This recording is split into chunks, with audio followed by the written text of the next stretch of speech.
All right, welcome back, everyone, to the deep dive. We're diving into something I think a lot of people can relate to today. We're talking about feminine energy and how to sort of boost that, connect with that a bit more without losing yourself in the process. Yeah, absolutely. I think so many of us, especially maybe in our careers or in our day-to-day lives, kind of get a little disconnected from that softer, more intuitive side of ourselves. Yeah, exactly. And we want to make it really clear right off the bat. This isn't about trying to fit into some sort of stereotypical box of what femininity is supposed to be.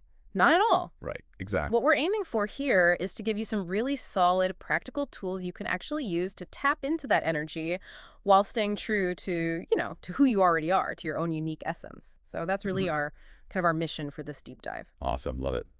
So let's start, I guess, with just defining a little bit. When we say feminine energy, what are we actually talking about? Yeah, good point. We hear that term a lot, but what's it really all about? So for me, feminine energy is about qualities like flow, that sense of moving with ease, that adaptability. It's also about it's about intuition, that inner knowing, that gut feeling that we sometimes kind of push aside. Oh, definitely. And then it's about, yeah, receptivity too, being open to receiving, allowing things to come in rather than constantly pushing and striving. Mm-hmm. And then, of course, creativity is a huge part of it, really, any form of creativity. Yeah. And then also just that deep self-connection. Right. Being in tune with who you are. Exactly. And it's helpful, I think, to sometimes see this in contrast to what we might call masculine energy, right, Yeah. which is more about action, logic, structure, very focused, driven energy. But here's the key. Okay. These aren't gender specific. Like Right. we all have both, right? Right. Every single one of us, man or woman, has this mix of masculine and feminine energy within us.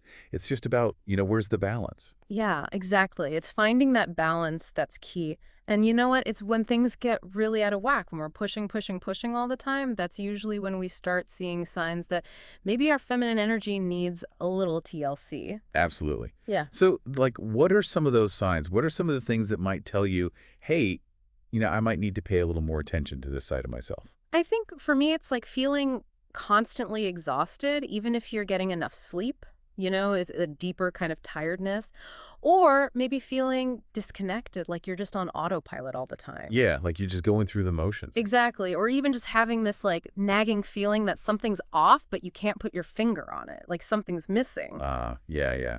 I can relate to that for sure. Sure. Okay. So if any of that resonates, with you, let's jump into some specific things you can actually do. So our first area is self-care, but not self-care in the way that it's kind of become this buzzword, right? We want to think about it as a ritual. Yes, exactly. Like a real intentional moment to slow down, Yeah. to really prioritize what brings you pleasure, what Mm. brings you relaxation. It's not just another thing on your to-do list. It's a way to really replenish yourself. And what I love about that is that slowing down, it gives your intuition that space to kind of bubble up to the surface, to actually hear that inner voice. Absolutely. Right. It's like creating that space for the whispers to become a little bit louder, you Yeah. know? Yes, exactly. Yeah. So what does that actually look like for you? It could be like a really indulgent skincare routine, really taking the time, or getting lost in a good book, maybe a nice long bath. It could even be just, putting on music that makes you feel good and dancing around in your living room. Yes.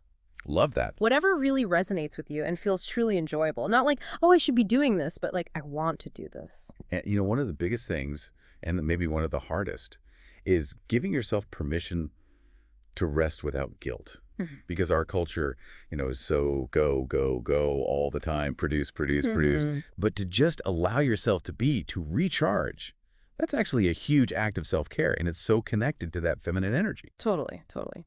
Okay, so moving our bodies, this isn't about like hardcore workouts. I mean, those are great, but this is different. This is about movement that has a kind of feminine quality to it. Yeah, exactly. Like, think about things like dance, different forms of dance, or maybe mindful stretching, yoga, things that really emphasize that fluidity, that grace, that kind of gentleness in movement. It helps you connect with your body in a different way. Yeah, and you don't even need to go to a class. Just like put on some music while you're doing the Dutches and just sway. Just move your body in a way that feels good. Totally. Just little things like that. And the point isn't to look a certain way, Yeah. right? It's not about trying to look feminine for anyone else.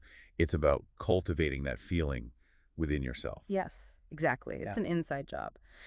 Okay, so our next area is about inner peace and intuition, really tapping into that deep self-connection we talked about. Yeah, and this is where it gets really interesting.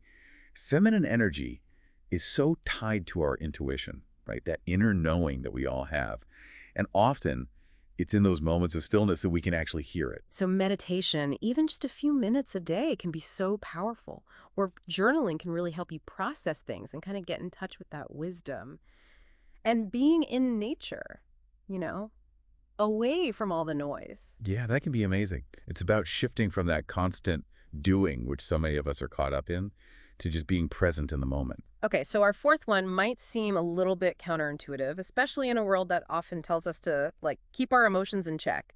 But this one's about expressing your emotions freely. Yeah, there's a lot of pressure, especially, maybe on women, to be strong, to not show vulnerability. Uh-huh. But true feminine energy allows for the whole range of emotions, right? It's not about suppressing them. Exactly. And allowing yourself to feel deeply, whether it's joy or sadness or anger, whatever it is, it's not weakness, it's actually a sign of strength. Totally. It's saying, I'm human, I feel things, and it's also about self-compassion. Acknowledging those emotions, validating them, and treating yourself with the same kindness you would a friend. Mm-hmm. So important.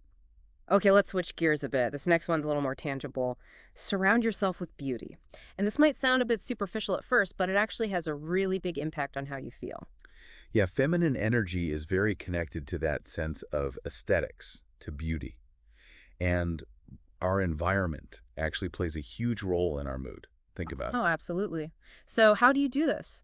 It could be as simple as decluttering your home, making it feel more spacious and peaceful, having things around you that spark joy, wearing colors that make you feel good, even having plants around. Yeah, bring in nature. It doesn't have to be big, dramatic things. Just little touches of beauty can make a big difference. Okay, and finally, let's talk about connection, specifically strengthening those feminine connections in your life. Yeah, this is so important. Spending time with women who inspire you, who Yeah. get you, who uplift you, that's really nourishing for your feminine energy. There's a certain magic that happens in those kinds of relationships. And feminine energy, it thrives in community, Mhm. whether it's deep conversations with your close friends or supportive women's groups, whatever that looks like for you, those connections really matter. And it's also about being open to receiving that love and support too. Mm. Sometimes people who lean more into their feminine energy, they might naturally be givers, Yeah, true. but allowing yourself to receive is just as important. Okay, so we've talked about all these different ways to enhance your feminine energy, but there's one thing we really want to emphasize again. Go for it. It's not about changing who you are. There's this idea out there Right. that you have to somehow become someone different to embrace your feminine side. But that's just not true. Your feminine energy is already there. It's uniquely yours. There's no right or wrong way to express it. Exactly. Yeah. You might resonate more with softer qualities or maybe more bold and assertive ones. It's all good. It's all valid. And it's about finding that balance, right? It's not about suppressing those parts of you that are maybe more masculine. Yeah. It's about honoring all of it so you can feel more whole, more balanced, more authentically you. Exactly. And at the end of the day, you are already powerful. This isn't about becoming someone new. It's about tapping into more of who you already are. I love that.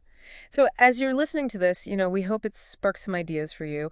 What are the things that really resonate with you? How do you experience feminine energy in your own life? Yeah. Take some time to reflect on that. And here's a final thought.